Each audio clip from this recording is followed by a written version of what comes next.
This is Devin White, linebacker for the Tampa Bay Buccaneers. You're listening to the LCC Network. Go Bucks.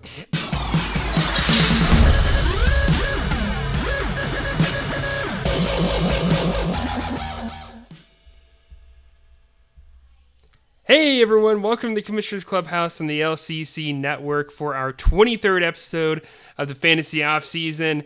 And we have got a little bit of buy or sell and progression regression for you guys in this episode. We got Jameson and Cody on the show. How y'all doing?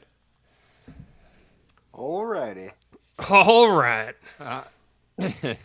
Dude, I'm doing great, man. Yeah. Absolutely great. I've been out in the yard on my working on my deck all day though, so I'm a little tired. I don't blame you, dude.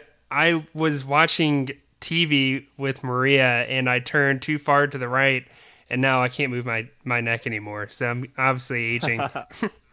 28's rough. 28 I'm coming up on. I'm not looking forward to it. It sneaks up fast, man. Yeah. It sneaks up really fast. By the way, did one of you guys fart before we started this? Because I almost busted out laughing like at the intro. I swear to God, it sounded like someone farted. But I didn't say anything. That was my That was my bad. I knew I heard it, dude. I was trying not to laugh. Oh, God. Welcome to the LCC Network. We're all professional. So, this week's episode, we've got a very quick buy or sell. Pat's going to run through a few things that he put together here that Cody and I will either buy or sell. It's pretty straightforward. And then we've got a few different players and positions to discuss for progression and regression. So these are guys that might be considered maybe middle of the road or trending upwards or downwards. And we want to talk about it because we have the entire, every single player is available in the draft this coming year. So it's going to be important to know not only these players, what they did last year, what they could do this year, and then how they might fit with other players, right, in their respective positions as you're drafting. So, Pat, if you want, we'll kick it off with your buy or sell topics. Let's do it.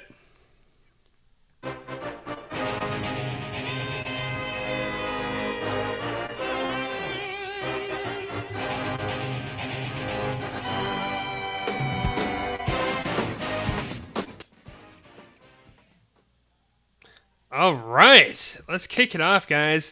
So we're going to do probably one of the ones that to me came out of nowhere, at least when I started seeing early on fantasy quarterback rankings, and that is Dak Prescott is a top 3 fantasy quarterback in 2020. Are we buying or selling that? Cody, I'll let you go first, Cody. I don't wanna. I'll buy it. Okay. He's just got so many weapons around him that I feel like if I had to put money down on it, like I would put for him to finish top 3. Okay. I'm gonna sell it just because.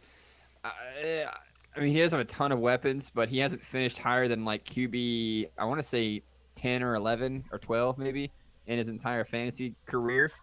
I think that Zeke was maybe underutilized a little bit. We saw some of the touchdown regression from him. I see maybe a little more balanced attack this coming season, and maybe him falling back to maybe 4 or 5. I mean, we still have Russell Wilson there, Deshaun Watson there. Kyler Murray was 6th in his rookie season. So, I mean, Pat Mahomes was 8, So, I don't know. I think just the likelihood of it happening is lower, I think. Okay. I'm going to, yeah, in a weird way, I'm actually going to buy this. Dak Prescott finished as not necessarily in average points, but overall finished as the number 2 quarterback in our fantasy league last year, which is pretty crazy. I'm going to buy at the moment. I feel like Cody, there's a lot of weapons there. It feels weird that I'm saying Dak Prescott is top 3 anything football related, but I'm going to buy. I mean, they're about to pay him a bunch of money. They're in Dallas, and this is it. I think if they don't put on a show in Dallas this year, it is a bust in terms of Dak Prescott in Dallas and Zeke Elliott there. The amount of talent in Dallas this year, those guys should be in the playoffs, in my opinion. Okay. All right, next up, being at the back end of the first round in our draft is the worst.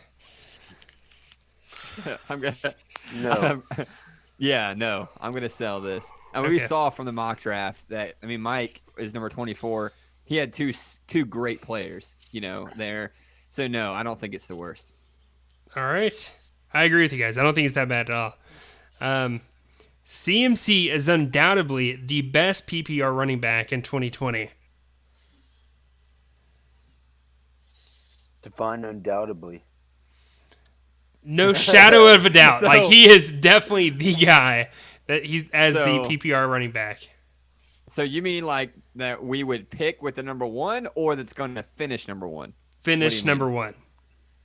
I I wouldn't say like undoubtedly, but I would say the chances of CMC finishing as number one RB are higher, much higher than the chances of Dak finishing as quarterback 3 or higher, if that makes sense.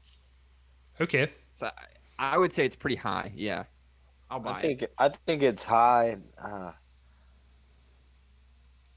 Buying or selling, Cody? Undoubtedly the best PPR running back in 2020. I'll buy it. You buy it? I'll Okay. buy it. Yeah, just because. I mean, unless y'all are looking to toss the ball down the field, like he's still like your main weapon. Yeah. And that's my. And the only reason I put undoubtedly is because we have so many Panther fans in our league. And I feel like a lot of guys have gotten accustomed to him just being every single year top 3 running back, year in, year out. And we haven't seen him regress once in his career. And I know he hasn't been playing for a super long time, but still, it's going to happen eventually. Is this the time it happens? Or is he undoubtedly the best PPR running back? For that, I'm going to buy. All right, next one. You shouldn't draft a DB in the first round. You should not draft a DB in the first round. I think in almost every circumstance, I would buy that criteria. I'm buying that. That's I I'm gonna, live by that. I'm gonna sell. I'm gonna sell in a 24-person draft. I think it's okay, depending on how comfortable you feel, especially towards the back end of the draft. I think it's okay. I wouldn't be upset if I got a DB in the late part of the first. All right, next question. A rookie will be taken using a 3rd round pick or higher in our rookie draft. I'll buy that. Yeah, all day long. Yeah, 100%. Same here. All right, next up, Joe Burrow will be drafted in the rookie draft. Now, keep in mind, if you guys didn't catch that message I sent out, the voting would in favor that if you draft a rookie, you cannot drop them at any point in the season, but you can trade them. You just lose the benefits that you would normally get of drafting a rookie in the rookie draft. I'm gonna say no because there's 24 teams. So if you draft Joe Burrow, you can't drop him. He is your quarterback for the entire season, and the only one that you've got for the entire season. Yeah, I'm gonna sell. Cody, do you want to explain, or are you just gonna stick with that? I mean, I personally think that the 24 teams helps in a way in terms of somebody's going to think he's going to be a top 24 quarterback. I don't care what anybody like. I personally think he'll be a top 24 quarterback. I don't think it's better than 8 other quarterbacks maybe. Mm-hmm.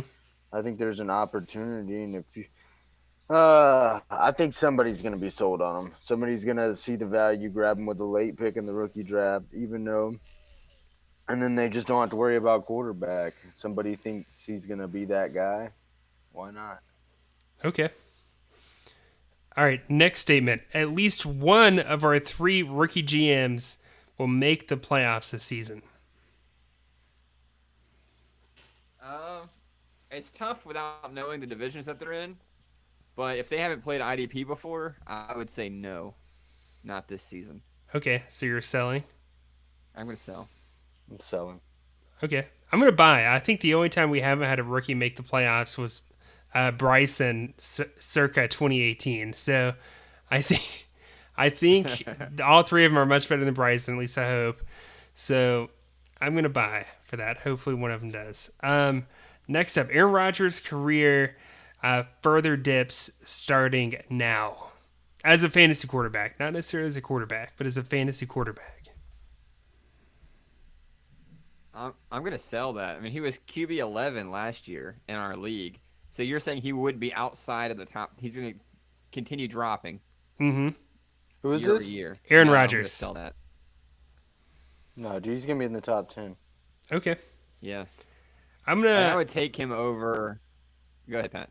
I was gonna say I'm gonna sell it too, just because the fact that even though they did go up and draft a rookie quarterback, I feel like there's some people that are doubting him. Mostly probably in real football versus fantasy football, which you could make that argument easily. I feel like, but I just feel like this season at least, he's definitely gonna still be a QB1 easily.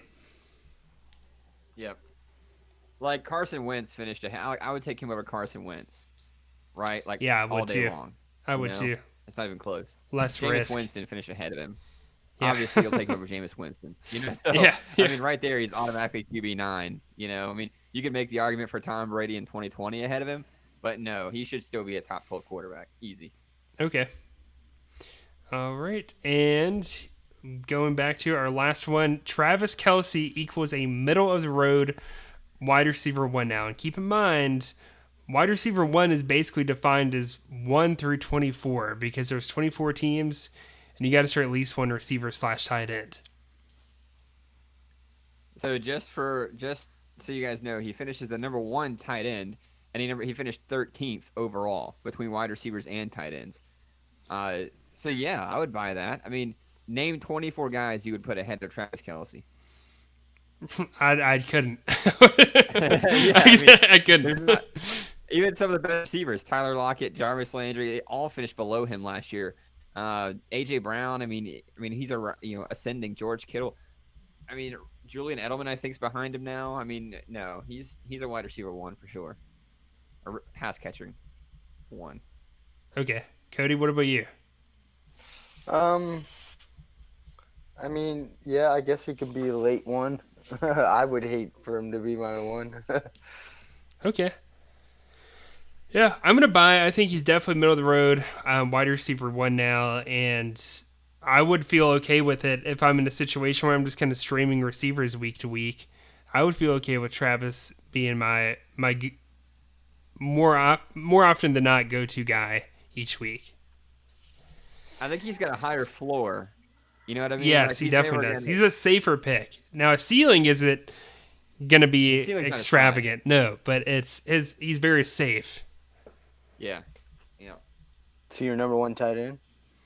Yes. Yes. Yep. He's ahead of Kittle, even though he averaged less points than Kittle last season. What I about still have him Rob? ahead of Kittle. Oh God, yeah, by a mile. Really? I don't know what we get from Rob this year. I really don't.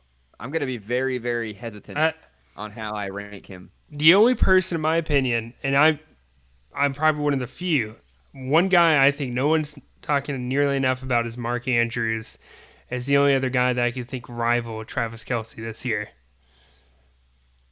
And Kittle. No, I think they're both better than Kittle. I think Mark Andrews is the only other person that could get him for You're number out of your 1. mind. I'm serious. Whoa, You're out of your Come on, mind. man. Dude, Calm down. I'm serious here. I'm serious They're here. disrespectful. Here's the points from last year. George Kittle, 329. You ready for this? Mark Andrews, 301. Okay. I mean, what's your argument? My argument is they missed George Kittle only basically. played.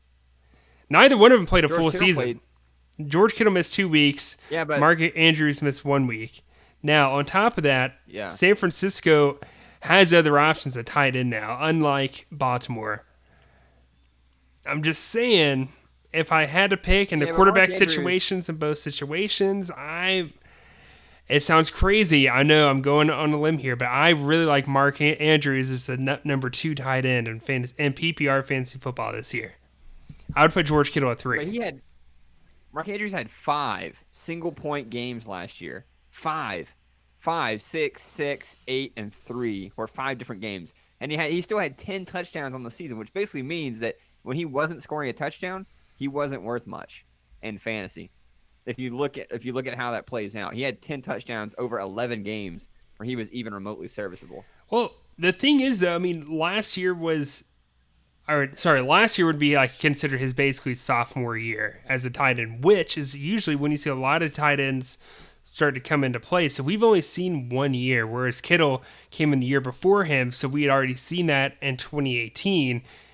And I get it that the receiving yards is where it hurt. I mean, we're talking about basically 300 less receiving yards from 2019 to 2018, but still only 5 touchdowns.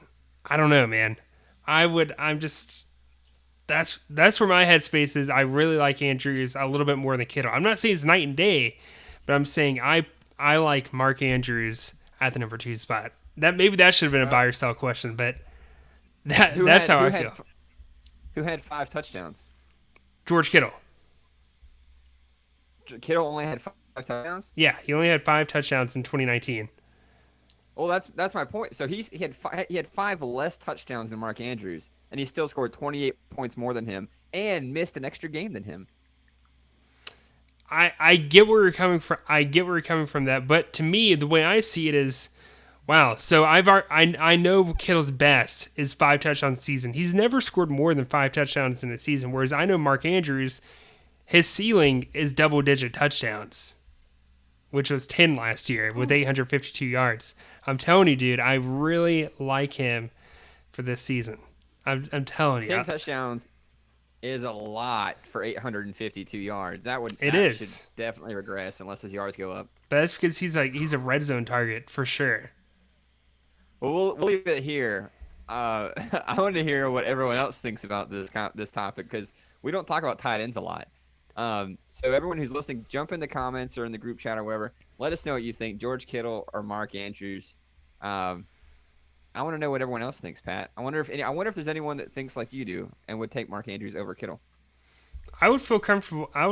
With it. Now, I wouldn't feel bad if I took Kittle either. Because like I said, I feel like they're very close in terms of and play and where they're going to finish. But I would slightly put Andrews ahead of Kittle.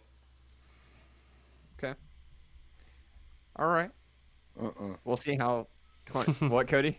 He's He said All right, guys. Let's get into some. Where's timing at, Pat? How many? Where are we at? It's about 17 minutes is where we're at right now. All right, let's jump into some regression, progression. We've got a few players here to talk about. The number one, this is the first guy. We actually talked about him last year as a progression candidate. I think he's on here again, and he proved us right here. DJ Moore finished as wide receiver 14 last season with Kyle Allen at QB the majority of the year. He was electric. You know, I think we were all pretty excited with what he showed. He's obviously the number 1 in Carolina. Robbie Anderson's there, Christian McCaffrey's there, but now Teddy Bridgewater is there. May not get a lot of huge plays, but if in a PPR league, he could catch a lot of passes. Does he progress into wide receiver 1, top 12 territory? Does he regress? What are your guys' thoughts? What did he finish? He was 14 last year. Yeah. Oh, I mean, averaged 22.9 points per game. He's like in that spot where he had a really good season. Like he can be elite, but he's just like a tick away from being in that elite group. Mm-hmm. Yeah. I don't know, man. I like him with Teddy better than what he's been having to deal with, not knowing what his quarterback's going to be. I think he progresses, man. I mean, it won't be a big one, but maybe he hits that 1,400 yard thresh mark, and maybe what do you get? About 8 touchdowns this year? No, only 4. Only 4. See, that's definitely. That to me, that's a storyline right there. Is does he get more touchdowns? We know it's for a fact Christian McCaffrey's doing. I mean, he got pretty much all the touchdowns. Could you imagine if he just had a decent touchdown to receiving yard ratio? Because I mean, it was so skewed in terms of receptions and yards. If he could just get a couple more touchdowns, he's definitely top 12 material. I don't see any other I don't see it getting much worse in terms of for the quarterback position You know, like how many touchdowns were actually thrown for y'all as a whole last year? Ooh, that's a good It won't question. be worse. Like it Yeah, can't be it can't be worse. worse. No. You I definitely wouldn't think. didn't throw 20 touchdowns Hey, as and a I'll tell whole. you right now. I would be shocked. Uh, Yeah, I don't think I it can get think any worse. like what 16 touchdowns? Like and let's see And here. also to support that argument, I mean, guys that has finished ahead of him. So, real quick, as an average, he finishes wide receiver 12. If he gets 2 more touchdowns on the season, he's probably somewhere at like wide receiver 9 or 8, maybe. Yeah. Out of Um, the 17 as a touchdowns that Kyle Allen threw, 4 of them were to DJ Moore. I mean, that's not even a lot to, you know. Yeah, that's such Yeah. a Yeah, small number. yeah, like He had like 25% of the people are, touchdowns through the air last yeah, year. people are routinely like throwing 25 touchdowns as a team, 30 touchdowns as a team. Like, and when your team's only throwing 18 touchdowns as a whole, 16, whatever it was, Yeah. like, it's not a lot of opportunity. No. Yeah, I feel like Lamar Jackson ran for 18 touchdowns. Is what it felt Exactly. like last year. So guy, here's some other things to support that. Guys that finished ahead of him last year that I can almost guarantee will not finish ahead of him this year. Devontae Parker, Allen Robinson, uh, Julian Edelman, and maybe even Amari Cooper. I don't know. So those are at least 3 guys, maybe 4, that he finishes ahead of, I think, this year, bumping him all the way up into top 10 uh, territory in mind. So Yeah. I think, to me, I think he does progress. But it's because of the quarterback play in Carolina. It's not because necessarily Christian McCaffrey takes a huge step back. It's not because DJ Moore is just that much better. It's because he gets more opportunity. Even yeah, with the fact that Carolina went out and signed Robbie Anderson, he's still the number one receiver besides Christian McCaffrey in that offense. yep. I just think All right. he offers something different too than Robbie and Oh, yeah. Samuel. Yeah, Robbie's not going to get you points because he's getting you receptions. He's getting you points because the over the top playmaking that he has. Yeah, Where DJ big Moore play. is going to get the receptions for you. Yeah, he's gonna fight for those extra yards, like get a lot of yak. Like I don't Yeah. think. Yeah. all right, guys. So we got another receiver here. This is Golden Tate from the New York Giants. Finished wide receiver 55 last year, but he was 35 in average points per game. He only played 11 games. Remember this. In our league, everyone's going to have at least 2 receivers. Some guys may keep 3, which means be 48 receivers off the board week to week. Is he worth rostering as a wide receiver 2, or is he a guy that people like to stream? What are the thoughts here? To me, I consider in terms of progression regression, definitely progression here. He's going to finish better than 55, but with that said, I don't think you have to keep him rostered on your team week in and week out. He's definitely more of a streamer guy. We only saw him break, the 30-point threshold in our league twice. That was the second week he came back. He had 32 points, and then week, let's see, what week is that? Week 10, he had like 36, his best week of the year. Other than that, he was kind of average. But I think on certain matchups, he's definitely going to be a guy you could easily start even. Yeah, I mean a flyer. Honestly, I wouldn't hold him on my roster. I don't think he's valuable enough. And let's be serious, he's on the downside. You know, he's going to be 32 this year on the downside of the age. Yeah, I would pick him based off of a matchup maybe, but that's about it. Right, that's how I I feel. think with like I said, with there being 48 pass catchers that are gonna be rostered every week, I think he'll be on a roster every single week. It may not be the same roster, but I think Right. he would be on a roster every single week. He is the number 1 playmaker for the Giants. Evan Ingram's always hurt. Darius Slayton, rookie. Sterling Shepard hasn't done anything in the time he's been there. Besides Saquon Barkley, I mean, he's the number 1 pass catcher on the field. He's a PPR monster. He catches passes more than anything. And he's a solid receiver. I think number 35 in average, I think he can get at least that high, if not higher. So I think he'll be rostered every week. He might not play every week, but he'll be on someone's team. every single week this season. Yeah, I think that's pretty fair. I mean, he's rostered in 85% of my fantasy leagues right now, too. So those are pretty safe numbers to say he's definitely going to be rostered. Okay. Another guy here. This is defensive end. So, we are an IDP league. We like to talk about defensive players, too. Aaron Donald had a down year last year after exploding again in 2018, as he's so often done in his career. Finishing at defensive end number 24 and averaging number 28. So falling in 2019 all the way out of basically like defensive end 3 territory last season. Mm-hmm. So, Pat, your question here is he now considered a D-line number 2? So are you saying is he going to be outside of the top 24 in 2020? Yeah. What you're asking? Right. I don't see how. I don't see how he falls out. I mean, if you take so he finished at 24, which I'm looking at here.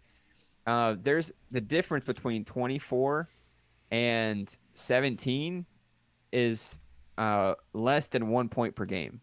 Less than 1 point per game. So we're talking about a tackle, one more tackle every few weeks or something like that. So no, I mean, I don't think there's any way he falls outside of defensive line 1 or 2 category. You know what I mean?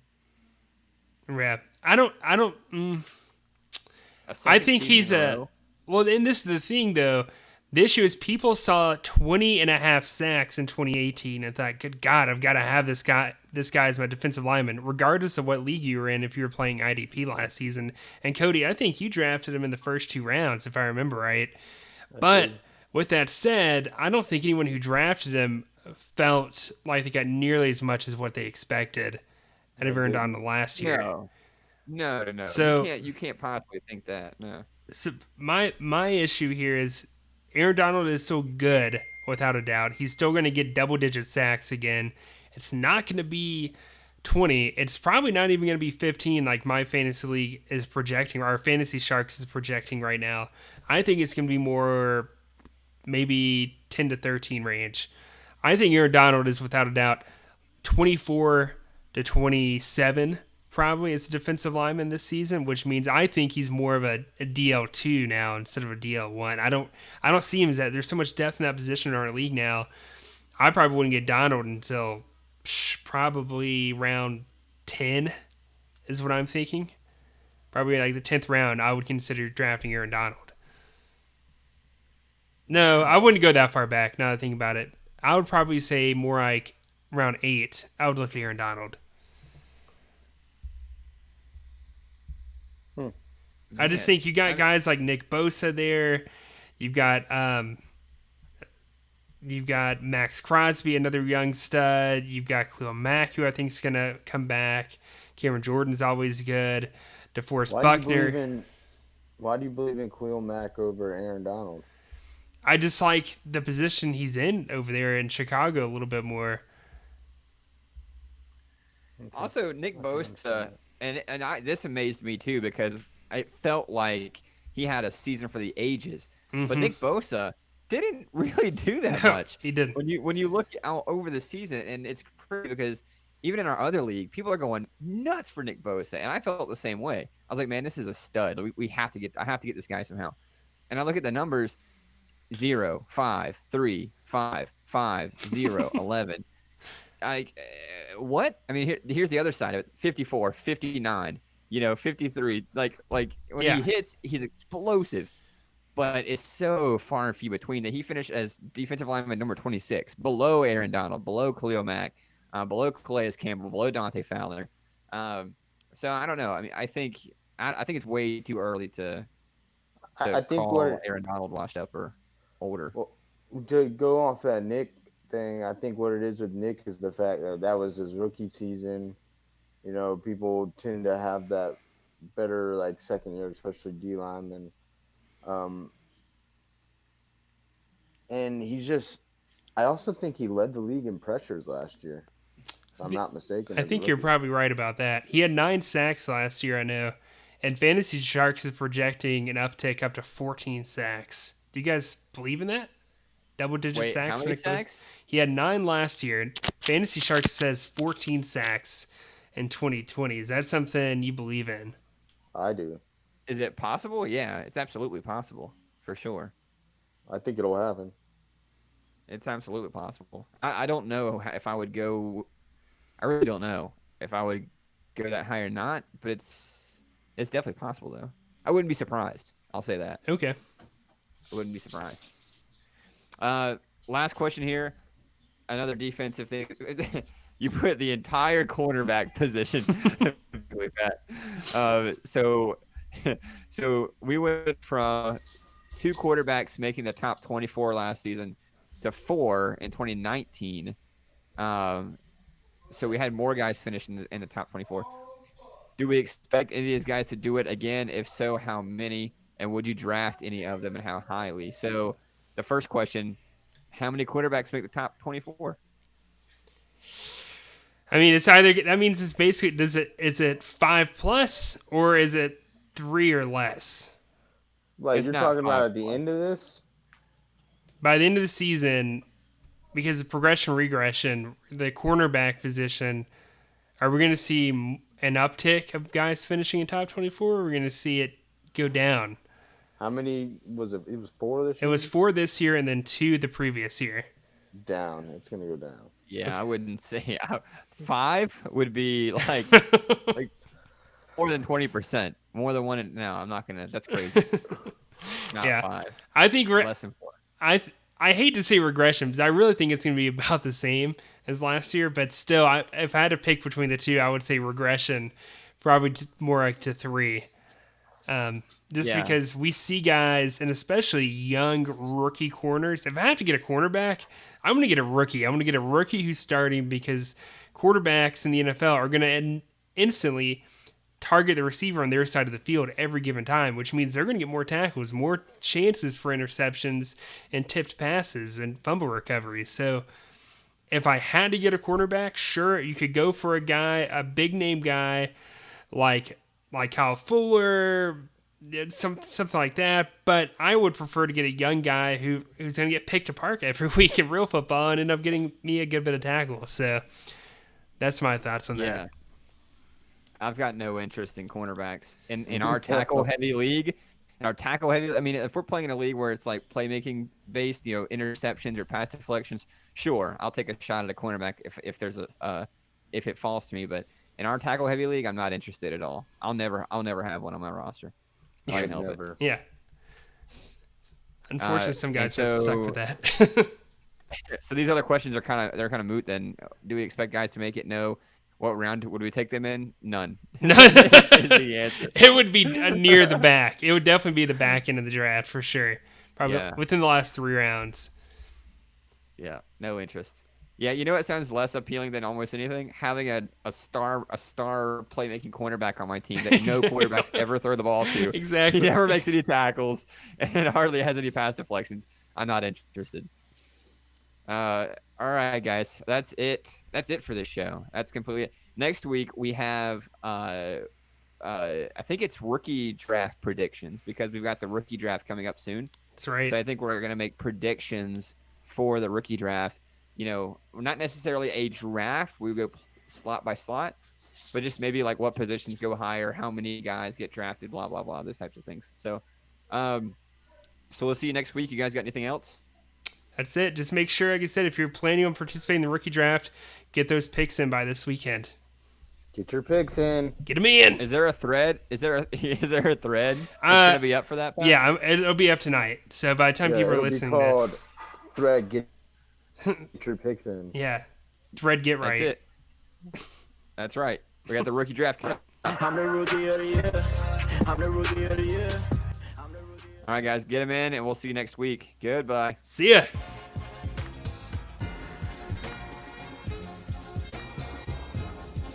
Peace.